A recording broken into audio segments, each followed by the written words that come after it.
নিজেকে এমন ভাবে তৈরি করে তুলবেন মেয়ের বাবারা যেন একটা সময় আপনাকে মেয়ে না দিলে আফসোস করতে বাধ্য হয় যে সোনার মানিক হারিয়ে ফেলে। পুরুষ কেমনে মেয়ের পিছনে ঘুরে, রাস্তায় কেমনে পুরুষ দাঁড়ায়, কলেজ ভার্সিটির সামনে কেন মেয়ের জন্য পুরুষ দাঁড়াবে? আর রিজালু কাওয়ামুন আলান নিসা। এমন ভাবে তৈরি করুন নিজেকে যেন মেয়েরা আপনার। আলহামদুলিল্লাহ, রাসূল পাক সাল্লাল্লাহু আলাইহি ওয়াসাল্লাম বলছেন হাসরের ময়দানে একজন আসামি যাবে, যাওয়ার সাথে সাথে আল্লাহ তাআলা রহমতের চাদর দিয়ে তাকে ঘেরাও করে ফেলবেন। ওই রহমতের চাদরের ভিতরে তার আমলনামা বের করা হবে। আল্লাহ তাকে জিজ্ঞেস করবেন, অমুক দিন এতটা বাজে তুমি কি এই গুনাহ করেছো? সে বান্দা বলবে, রব আমি করেছি। এই গুনাহটা তুমি করেছো? আল্লাহ এই গুনাহটা আমি করেছি। এই ভুলটা তুমি করেছো? আল্লাহ এই ভুলটা আমি করেছি। এই পাপটা তুমি করেছো? বান্দা স্বীকার করবে, আল্লাহ আমি এই পাপ করেছি। একটা একটা পাপ বলা হবে, সে একটা একটা পাপ স্বীকার করবে। এবার রব্বে করিম বলবে, তার আমলনামার হিসাবে সে চলে যাবে জাহান্নামে। রব্বে করিম বলবে, হে আমার ফেরেশতারা, এই আমলনামার হিসাবগুলোকে আমি মাফ করে দিয়েছি, তাকে জান্নাতি করে দাও।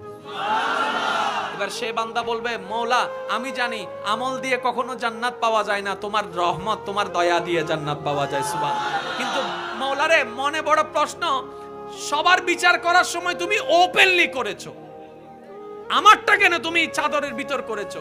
রব্বে করিম বলবেন সেদিন, তুমি দুনিয়াতে আমার অনেক বান্দার গোপন খবর জানতা, কিন্তু প্রকাশ করো নাই, সে বেইজ্জত হবে বলে। তাকে গোপন খবর প্রকাশ করে তুমি লাঞ্ছিত করো নাই, সুতরাং তুমি আমার বান্দার ইজ্জত রক্ষা করেছো দুনিয়ায়। হাসরে আমি রব, সে বান্দার রব, তোমার ইজ্জতকে রক্ষা করে দিয়েছে। মওলা এত গুনার পরও মাফ করে দিলা কেন? বলে যে তুমি শক্তি থাকার পরও অনেককে মাফ করে দিয়েছো আমার দিকে তাকিয়ে, আমি রব আজকে তোমাকে মাফ করে দিয়েছি। তাহলে মাফ পাওয়ার জন্য বান্দার উপর দয়া করার দরকার।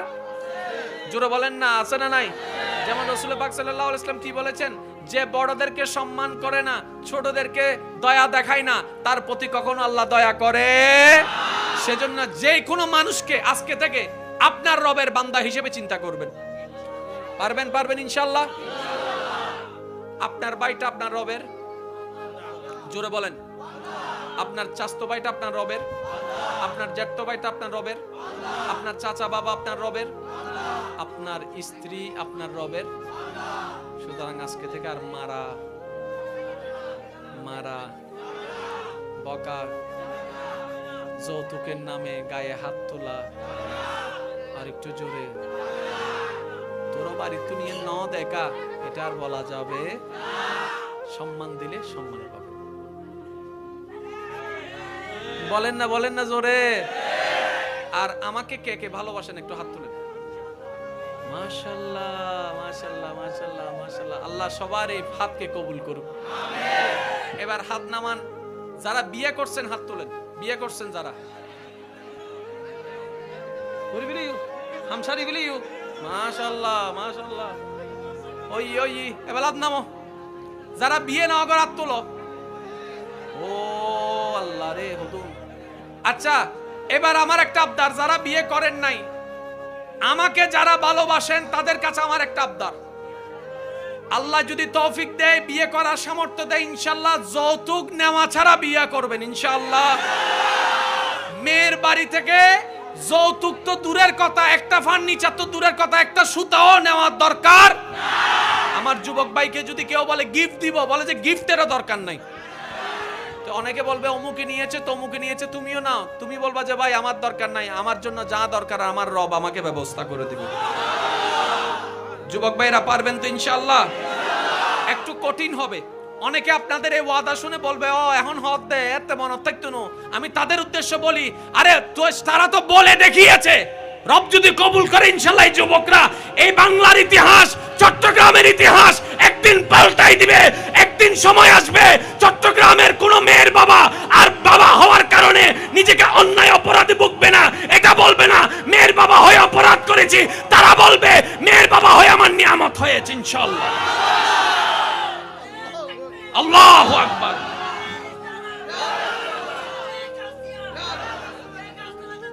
উচ্চ আওয়াজে বলেন মারহাবা। যুবক ভাইরা, যৌতুক নেওয়া যাবে। এবার মেয়ের বাবা যদি কাবিন বেশি খুঁজে, আপনি শুধু এতটুকু বলবেন, আপনি বললে 50 লাখ টাকা আমি লেখাইতে পারি, কিন্তু আমি দিতে পারবো না।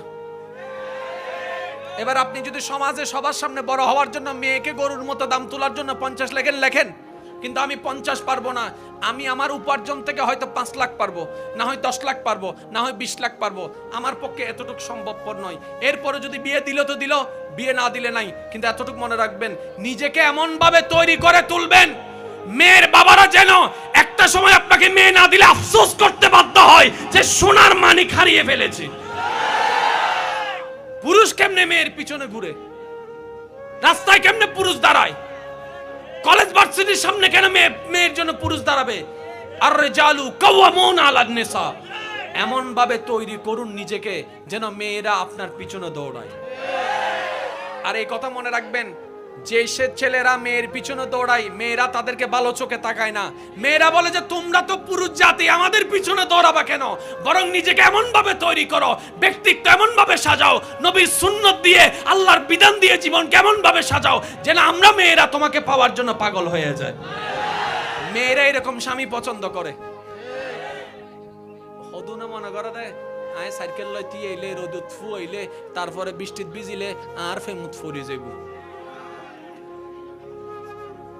রিক্সা দিয়ে যাবে সময় তোমার একখানা চাহিদে তুই খুশি হয়ে গিয়ে দাও ভাই, তোমার চাহিদে না, তোমার চেঁচারা রেখে দে, তুই কি আল্লাহ করো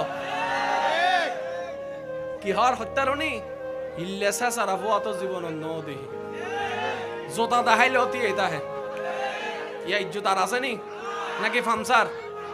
এই যে যুবক কল না মাতের আরো জোর হনা ইজ্জত আছে না ফামসার? তো সেন্ডে ইজ্জত ফামসার ও এন্ডে জনত দরহার আছে না? আরো জোর হ জনত দরহার আছে না? আরে আপনি খুঁজবেন না, আপনি শুধু মাওলারে খোঁজেন, দুনিয়া আপনারে খুঁজবে। শুধু মাওলা মাওলা মাওলা, মাওলা যার সব তার। আর মাওলা যার হয় নাই কিচ্ছু সে পায় নাই, সেজন্য মাওলাকে খোঁজেন। আর সেই মাওলাকে রবকে রহমানকে পাওয়ার দেওয়ার জন্যই যিনি 12 রবিউল আউয়াল তাশরীফ এনেছেন তিনি হচ্ছেন নবী রাহমাতুল লিল আলামিন। বলেন না সুবহানাল্লাহ, আর একটু জোরে বলেন সুবহানাল্লাহ। আমি 12টায় শেষ করব বলেছি, আপনাদের মহব্বত আরো সময় বাড়িয়ে দিয়েছি।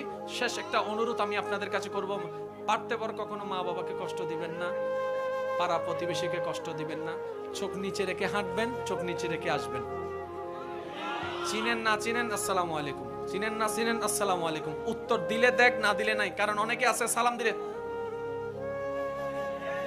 এটা তার আল্লাহরে সে জবাব দেখ, আপনার সেদিকে নাক গলানোর দরকার। আপনার হক আপনি আদায় করবেন, আসসালামু আলাইকুম আসসালামু আলাইকুম। আবার ওইটা না আসসালামু আলাইকুম আসসালামু আলাইকুম, আর কত আছে সালাম সালাম, আজীব ব্যাপার এগুলা কি আসসালামু আলাইকুম।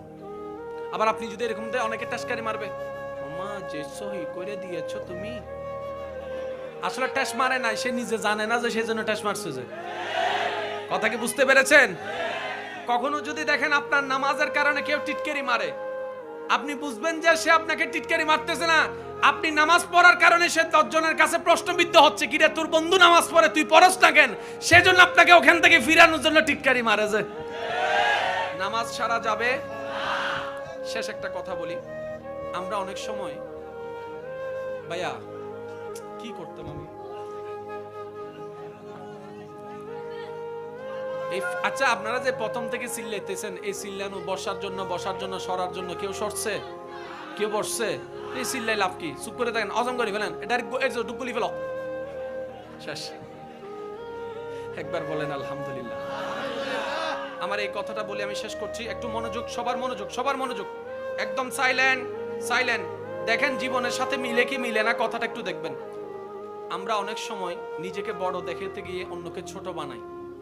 আমরা অনেক সময় কাউকে আঘাত দিয়ে কথা বলি, কাউকে কিছু করতে না পারলে অন্তত ঠেস মেরে হলো কথা বলি।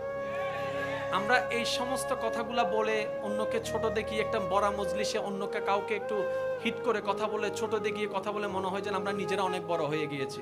একটা প্রশান্তির নিঃশ্বাস আসে যে না আমি বড় হয়ে গেছি, সে তো হার মেনেছে, সে উত্তর দিতে পারে নাই। মনে রাখবেন, আমি শ্রদ্ধার সাথে বলি, ও আমার ভাই এবং বোনেরা, এই নিঃশ্বাসটা হাসরের ময়দানে অনেক ভারী হয়ে যাবে, অনেক ভারী হয়ে যাবে, অনেক ভারী হয়ে যাবে, কল্পনাও করতে পারবেন না। মানুষের দিলে যখন আঘাত লাগে সেটা রবের দরবারে গিয়ে পৌঁছে যায়। আর সেই মানুষ যতক্ষণ ক্ষমা না করবে, রবও আপনাকে আমাকে ক্ষমা করবে না। তাই কখনো এই জবান যেন কারো মনের আঘাতের কারণ না হয়। নবী রাহমাতুল লিল আলামিনের হাদিস সবারই জানা আছে। নবী রাহমাতুল লিল আলামিন বলেছেন, হে আমার উম্মতেরা, তোমরা আমাকে দুইটা জিনিসের জামানত দাও, আমি তোমাদেরকে জান্নাতের জামানত দিচ্ছি। সুবহানাল্লাহ। ইয়া রাসূলুল্লাহ, সেই দুই জিনিস কি? নবী রাহমাতুল লিল আলামিন বলে, একটা হচ্ছে তোমাদের লজ্জাস্থানের আমানত আমাকে দাও, জামানত আমাকে দাও। এই লজ্জাস্থান সব জায়গায় ব্যবহার করা যাবে না, শুধু হালাল জায়গায় ব্যবহার করবা। আর দ্বিতীয় নম্বর, এই জবান দিয়ে কারো কাছে কোনো আঘাত দিয়ে কথা বলবা না, কষ্ট দিয়ে কথা বলবা না, কাউকে ছোট করে কথা বলবা না, কাউকে ইগনোর করে কথা বলবা না, কাউকে তোমার ছোট দেখিয়ে কথা বলবা না, কারো মনে কষ্ট যায় এমন কথা বলিও না। যখনই জিহ্বা লাড়বা রবের প্রশংসার জন্য লাড়িও, যখনই জিহ্বা লাড়বা আমি নবীর দরুদের জন্য লাড়িও, যখনই জিহ্বা লাড়বা মানুষের মুখে হাসি ফুটানোর জন্য লাড়িও। আল্লাহ আমাদের সবাইকে বুঝার তৌফিক দান করুক। আমি এখন যাব, মানুষ বেশি হয়েছে, এদিকে যাবার রাস্তা আছে, আপনারা একটু শুনেন। দেখেন, আমি কিন্তু যথেষ্ট সময় আপনাদের মহব্বতে দিয়েছি, ঠিক না? এখন আমি একটা আবদার করি, রাখবেন তো ইনশাল্লাহ? আপনারা কোনো প্রকার উশৃঙ্খলা হো হুল্লাস করবেন না। ওরা তবুরুক যা দিবে ফাললো আলহামদুলিল্লাহ, না ফাললো আমি আপনাদের থেকে বিদায় নিচ্ছি। একটা অনুরোধ এসেছে, এই অনুরোধটা, আজানের একটা অনুরোধ আসছে, দেওয়া লাগবে? দেওয়া লাগবে তো? আজানের এক কলি শেষ হলে আপনারা সবাই কি বলবেন?